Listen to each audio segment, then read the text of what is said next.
Hello guys, welcome to anime watcher. तो क्या तुम्हें पता है कि पूरी की पूरी हिडन इन्वेंट्री आर्क बस गोजो का एक सपना थी। और क्या तुमने नोटिस करा है कि जेजेके की एंडिंग में हमें बार बार दो मछलियाँ क्यों दिखाई गई है? ऐसी अमेजिंग डिटेल मैंने फाइंड करी है जो कि तुमने पक्का नोटिस नहीं करी होगी। तो बिना स्किप करे पूरी वीडियो देखकर। 私たちは最強なんだ。サトル、ビビってんの？弱い奴らに気を使うのは疲れるの。どこがいいんだよ。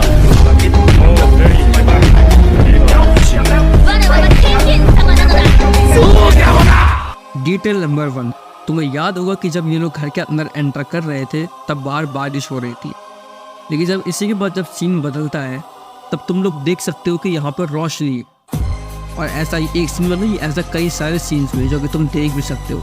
इसका मतलब ये है कि ये सब कुछ इस कर्स का इंडिविजन था। डिटेल नंबर 2, इस सीन में जब यूटा हमें इस कमरे के अंदर एंटर कर रही थी तब इसके पीछे के रास्ते को ज़रा ध्यान से देखो कि किस तरफ है। और जब ये चूहों से डर के जब इस कमरे से बाहर आ रही थी तब ये रास्ता किस तरफ हो जाता है। इसका मतलब ये भी इस कर्स का इल्यूजन ही था।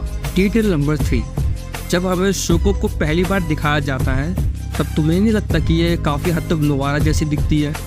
मुझे कमेंट करके ज़रूर बताने कि तुम्हें क्या लगता है। डिटेल नंबर 4, इस सीन में जब गेटो रिको को बचाकर आराम से बैठ के चाय पी रहा था तब हमें एक सीन में वो बिल्डिंग दिखाई जाती है जहाँ से रिको गिरी थी, लेकिन जब तुम इसके पिछले एपिसोड को देखोगे तब तुम देख सकते हो कि ये टॉप फ्लोर नहीं है। ये एक एनिमेटर की गलती थी जो कि मैंने बतानी जरूरी समझी और शायद तुमने भी नोटिस नहीं करी होगी। डिटेल नंबर 5, इस सीन में जब इस कर्स्ड यूजर को लगता है कि मरने वाला है और इसको उसका मरा हुआ कुत्ता भी दिखता है, लेकिन क्या तुम्हें ये पता है कि ये सब गेटो नहीं करवाया था? एपिसोड 1 में तुम्हें याद होगा कि जो गेटो ने जिस कर्स्ट को पकड़ा था उस कर्स्ट को इसने मारा नहीं था, बल्कि उसको इसने एब्जॉर्ब कर लिया था ताकि इसकी पावर का ये आगे यूज कर सके। डिटेल नंबर 6, इस सीन में जब वो जो इन क्लोनों से लड़ रहा था तब हम इन क्लोन की रियल बॉडी देख सकते हैं जो कि बिल्डिंग के पीछे थी और ये इसलिए छुपा था ताकि कहीं गोजो इसको मार ना दे। डिटेल नंबर 7, इस सीन में जब गोजो जब इस बिल्डिंग की खिड़की तोड़ के अंदर आता है तब उसने अपनी टेलीपोर्टेशन टेक्निक यूज करी थी और इसी तरह सेम हमने इसको सीजन 1 में करते हुए देखा था एपिसोड 1 में, जब ये यूजी को एक ऐसे कमरे में लेके आया था जहाँ पे कोई दरवाजा ही नहीं था।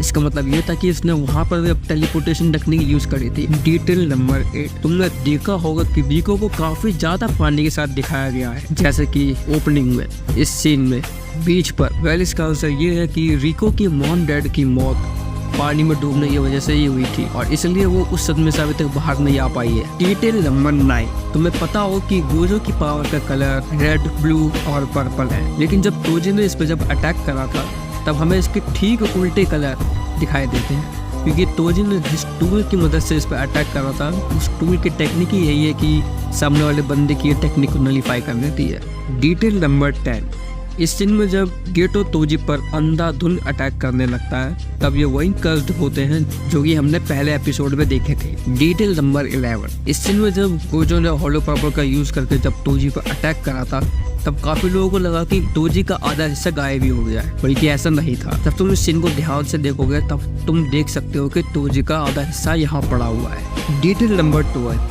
इस सीन में जब गोजो तोजी से अपने लास्ट वर्ड पूछता है तब तोजी के सामने उसकी वाइफ और उसके बेटे का चेहरा आता है। पर क्या तुमने नोटिस करा कि तोजी को उसकी वाइफ का चेहरा क्लियर क्यों दिखाई दे रहा था और अपने बेटे का चेहरा धुंधला क्यों? वेल, इसका आंसर ये है कि जब तोजी की वाइफ की डेथ हो गई थी तब तोजी थोड़ा सटक चुका था, इसलिए तब वो थोड़ी थोड़ी चीजें भूलने लगा था और तुमने काफी बार देखा भी होगा कि तोजी काफी चीजें भूल जाता है और यही कारण था कि तोजी को अपने बेटे का चेहरा ही धुंधला दिखाई दे रहा था। डिटेल नंबर 14, अगर तुमने जेजेके की एंडिंग को अगर ध्यान से देखा होगा तो हमें बार बार दो फिशेस दिखाई जाती है। वैन ये दोनों फिश रिप्रेजेंट कर रही थी गोजो और गेटो को, जिसमें ये ब्लू आई वाली फिश गोजो है और ब्लैक आई वाली फिश गेटो। और इस सीन में जब पानी के अंदर जब ये बूंद गिरती है तब गेटो की फिश पूरी तरह से काली हो जाती है और ये बूंद रिप्रेजेंट कर रही थी रिको की डेथ को, जिसमें रिको की डेथ के बाद गेटो पूरी तरह से डिप्रेशन में चले जाता है।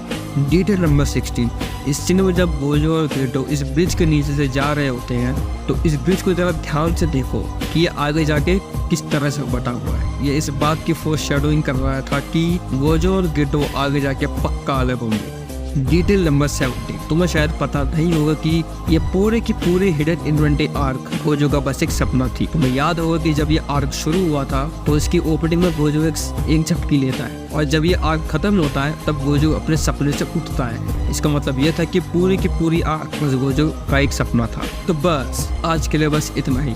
वीडियो अच्छी लगी हो तो लाइक करना और सब्सक्राइब करके जाना, क्योंकि ऐसी वीडियो आगे भी आने वाली है। और अगर तुम डीमन स्लेयर के फैन हो तो तुमने ये वीडियो मिस कैसे कर दी। और दोबारा मिलते हैं, तब तक के लिए भागो यहाँ से है।